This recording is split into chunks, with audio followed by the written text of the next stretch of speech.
야구야구 김영준입니다. 찰리 몬토요 감독을 해임하고 벤치 코치였던 존 슈나이더를 감독으로 승격시킨 토론토가 새로운 벤치 코치를 영입했습니다. 놀랍게도 토론토의 새로운 벤치 코치는 다저스에서 5년, 말린스에서 7년, 도합 12년의 감독 경력을 자랑하는 돈 매팅리 전 감독입니다. 벤치 코치라는 자리가 생소하실 수도 있는데요. 팀의 2인자로 감독이 전략적인 결정을 돕는 조언자 역할을 한다. 감독이 경기를 진행할 수 없을 경우 벤치 코치가 대행을 맡으며 감독이 시즌 중 해임되거나 사임하면 임시 감독으로 승진하는 것도 벤치 코치다. 라고 위키피디아에 소개되어 있습니다. LG 트윈스에 부임한 염경엽 감독은 반대 의견을 낼 수 있는 사람이 필요하다며 김정준 수석 코치를 영입했는데요. 수석 코치에 해당되는 보직이 벤치 코치로 결코 감독이 무시해서는 안 되는 존재입니다. 감독에 실패한 사람들이 벤치 코치로 가는 경우는 많습니다. 멋진 라인업 손글씨로 유명한 돈 와카마츠는 시애틀 감독에서 물러난 후 토론토, 캔자시티, 텍사스에서 벤치 코치를 했고, 진 라몬트는 피츠버그 감독으로 실패한 후 디트로이트의 벤치 코치로 10년을 활약하고 은퇴했습니다. 오클랜드 감독에서 실패한 밥 게런 또한 매츠 벤치 코치로 4년을 보낸 후 2016년부터 데이브 로버츠를 보좌하는 다저스의 벤치 코치를 맡고 있습니다.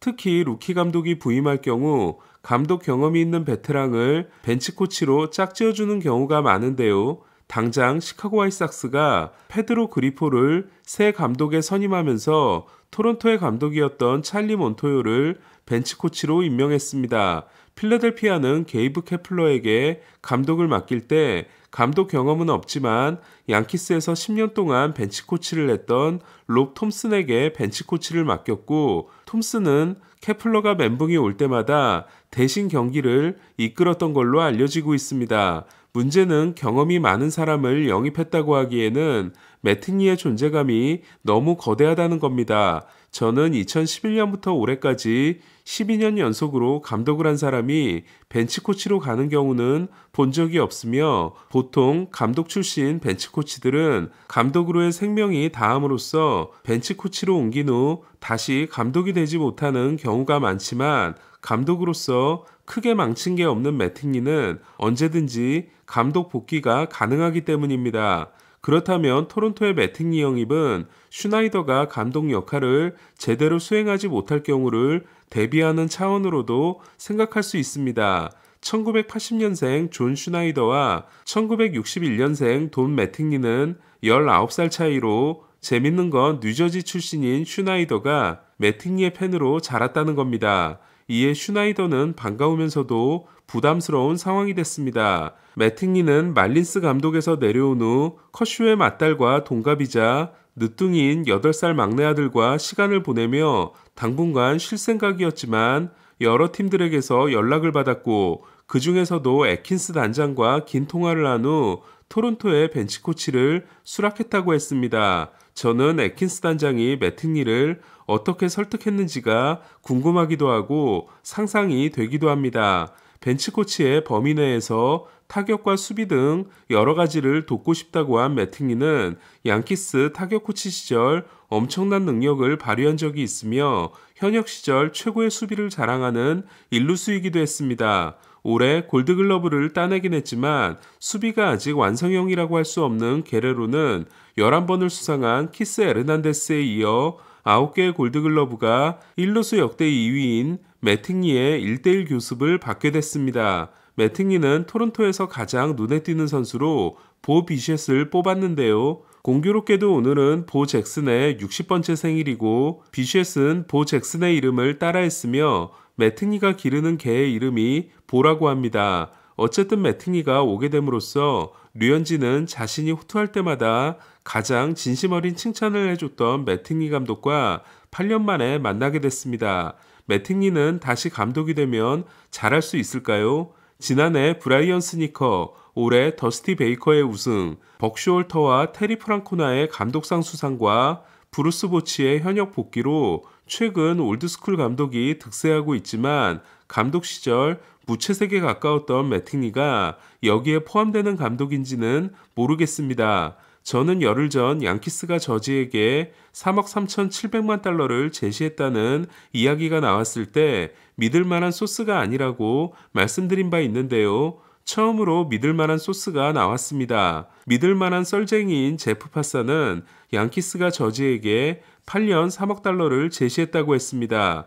연평균 3,750만 달러는 마이크 트라웃의 3,554만 달러를 넘는 야수 역대 최고의 평균 연봉이자 30대 선수 최초의 3억 달러 계약에 해당됩니다. 저지가 내년이 31세 시즌인 반면 앞서 3억 달러 계약을 맺은 9명은 타티스가 22세, 스탠튼이 25세, 하퍼와 마차도가 26세, 트라웃이 27세, 배츠, 린도어, 시거가 28세, 게리콜이 29세에 시작하는 계약이었습니다. 앞서 저지는 8년 3억 2천만 달러를 가이드라인으로 밝혔기 때문에 저는 양키스가 2천만 달러를 올려주는 건 어렵지 않을 거라고 생각하고 샌프란시스코의 카운터 오퍼가 어떨지에 따라 저지의 몸값이 결정될 전망입니다. 저지에게 연 4천만 달러를 주게 되면 양키스는 추가 영입이 필요한 상황에서 페이롤이 2억 4,600만 달러로 2억 3,300만 달러의 사치세 기준을 넘는데요. 저는 양키스가 2차, 3차 기준선을 넘을 각오가 아니면 저지를 잡으면 안 된다고 생각하고 저지를 잡을 거라면 보스 시절에 그랬던 것처럼 당분간은 사치세를 각오하고 쏟아부어야 한다고 생각합니다. 2019년에 했던 불법 도박과 관련해 연방조사관에게 거짓말을 함으로써 최대 5년형이 가능한 위증의 혐의를 받고 있는 푸이그는 유죄를 인정하기로 한 합의를 철회함으로써 본격적인 법정 싸움에 들어갔습니다. 이에 푸이그가 내년에 뛸 수 있을지는 점점 불투명해지고 있습니다. 보가치에게 관심이 있는 샌디에고는 보가치에게 포지션을 바꿀 의향이 있냐는 질문을 했다고 하는데요. 보가치의 에이전트인 보라스는 샌디에고가 그런 문의를 한 적이 없으며 보가치는 유격수를 포기할 생각이 없다는 입장을 밝혔습니다. 하지만 저는 보가치의 몸값이 떨어질 걸 걱정한 보라스의 대응으로 보이며 역시 같은 입장이었던 마차도가 샌디에고가 좋은 계약을 주자마자 3루를 받아들인 것처럼 장기 계약을 맺게 되면 보가치도 유격수를 고집할 이유는 없어지게 됩니다. 현재 보가치와 연결된 팀은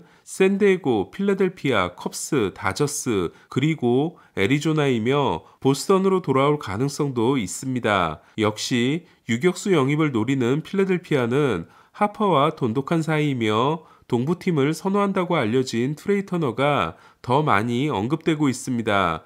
포수 시장도 꿈틀대고 있습니다. 수비형 포수를 좋아하는 클리브랜드는 지난해 골드글러브 포수인 숀 머피를 오클랜드에서 데려오려는 노력을 하고 있습니다. 장타력도 겸비한 머피는 팬그래프 승리기여도 5.1이 6.5인 리얼무토와 5.3인 러치맨에 이어 3위였으며 FA까지 3시즌이 남아있습니다. 현재 이 연고지에 새 구장을 지어야 하는 템파베이와 달리 라스베이거스 이동이 사실상 확정된 오클랜드는 연고지 이전을 하기 전까지 스타를 데리고 있을 이유가 없습니다. FA 시장의 포수 최대여인 윌슨 콘트레라스는 계속해서 휴스턴이 언급되고 있습니다. 마감 시한 때 컵스와 트레이드 합의를 했다가 짐 크레인 구단주가 거절을 해 콘트레라스 대신 바스케스를 영입했던 휴스턴은 말도나도의 계약이 내년으로 끝나며 말도나도가 36세 시즌이기 때문에 새로운 주전 포수가 필요합니다. 콘트레라스가 오게 되면 휴스턴은 쿠바 출신 알바레스와 아브레유, 베네수엘라 출신 알투베와 콘트레라스가 라인업에 자리하게 됩니다. MLB.com 마크 파인샌드는 제임슨 타이온 영입전도 활기를 띠고 있다며 존 그레이가 지난해 텍사스에 입단하면서 받은 4년 6,500만 달러보다 더 좋은 계약을 따낼 것으로 예상했습니다. 타이온은 양키스로부터 퀄리파잉 오퍼를 받지 않은 부분이 큰 도움이 되고 있습니다. 메이저리그 선수노조는 지난 CBA 협상을 크게 망치고 이번 협상 때도 직장 폐쇄까지 일어나게 만들었던 토니 클락 위원장을 재신임했습니다. 이에 토니 클락은 2027년까지 선수노조를 이끌게 됐고 다음 CBA 협상도 담당하게 됐습니다. 메이저리그는 얼마 전 MLB AM의 스트리밍 서비스 잔여 지분 15%를 디즈니에 9억 달러에 팔았기 때문에 구단들은 3천만 달러의 추가 수입이 생겼고, 이는 FA 시장이 더 뜨거워질 수 있는 요인이 됐는데요. 토니 클락 위원장은 이 돈이 선수들에게 제대로 쓰여지는지를 잘 감시하겠다고 했습니다. 올해 관중수가 코로나 이전인 2019년 대비 6%의 감소가 일어났으며, 최고를 찍었던 2007년과 비교하면 18%가 감소한 메이저리그는 다른 수입이 계속해서 큰 폭으로 늘고 있지만 관중 동원도 포기하지 않겠다는 입장입니다. 이에 내년에 대대적인 변화가 어떤 반응을 불러올지가 궁금합니다. 오늘 소식은 여기까지입니다. 야구야구 김영준이었습니다.